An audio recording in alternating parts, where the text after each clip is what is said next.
Greetings, YouTube. As a person that loves science, I love the history of science as well. And one thing that I really enjoyed reading about was the history of vaccination.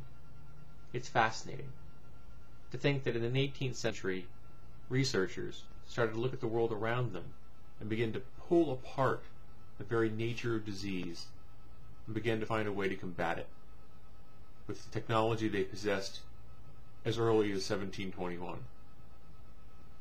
The most famous being, and the first, is the smallpox vaccine, which they made out of cowpox, because a researcher realized that people that work with cows, particularly milkmaids, who suffered from cowpox, which they caught from cows, never got smallpox.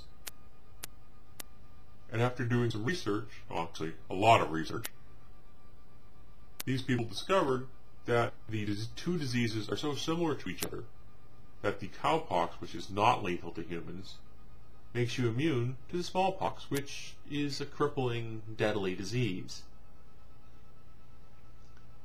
And that began the ball rolling. And since then, of course, we've developed hundreds of vaccines to any number of diseases. Polio is almost completely on the ropes. We've almost wiped it out. And if we work hard enough, we could actually completely, utterly eradicate it, along with a number of other diseases. There would only be samples left in research labs, because you may actually need them at some point in the future. But in the wild, out here in the world where we live, we could kill these diseases forever. Which is why I'm constantly confused and stunned by the anti-vaccination crowd that has grown up over the last decade or so. Of course, their figurehead leader being the actress and former Playboy model, Jenny McCarthy. Now, she's a funny woman, entertaining, and attractive. But she has some very poorly founded reasons for opposing vaccination. It is her contention that her son was given autism by a vaccine. There's a very good possibility that her son was misdiagnosed, that he may never actually have had autism, because she thinks that she's cured him. And to the best of my knowledge, and I've actually researched this, there isn't a cure for autism. There are ways of handling it and ways of making it less severe, but it's not something you can just make go away. One of the problems is that the age bracket where a person is diagnosed with autism, if the child actually does have it, or other children that do, is also very close to the same window where one of the series of vaccinations are given to children.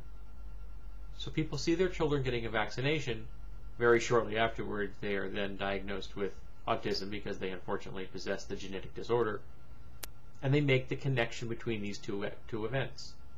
But there is no connection. The vaccines being used are safe. They have been tested time and time again. There were some materials used as preservatives in some of the earlier vaccines that may have had a slight health risk, but none of these health risks would have resulted in autism. Then the problem we have here is that these people are preventing their children from getting vaccines in a misguided effort to protect them. But they're putting everyone in the community around them at risk, because those children become repositories, disease vectors, for diseases that other people can then get exposed to. The elderly, HIV patients, small children can be made sick or possibly even killed by being exposed to a child that did not get the vaccines that they should have received. In France, if you choose to have your child not vaccinated, you can't send your child to public school. They recognize that that child is a potential health risk to all the students that they would be going to school with. Now, one of the reasons these children who aren't getting their vaccines haven't been a major problem in some areas is because of herd immunity. For all the people in the area that have received the vaccines are resistant. So the children don't catch the disease as long as they spend time with a group of people who are resistant and they themselves do not carry it. But once they are exposed to someone that does, they then become a disease vector, and you can bring it into a classroom or bring it into their home. I understand these people, these parents, want to keep their child safe. I fully grasp that they love their children.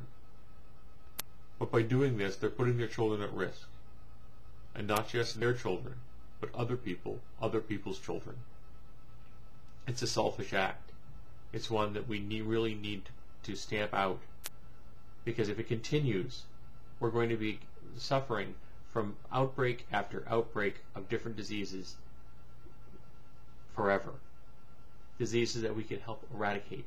Diseases that we can wipe away from the total human history. So if you have a child, get them vaccinated. Talk to your doctor. They'll explain how vaccines are safe. Do the right thing. Not only for your child, but for all the children around you.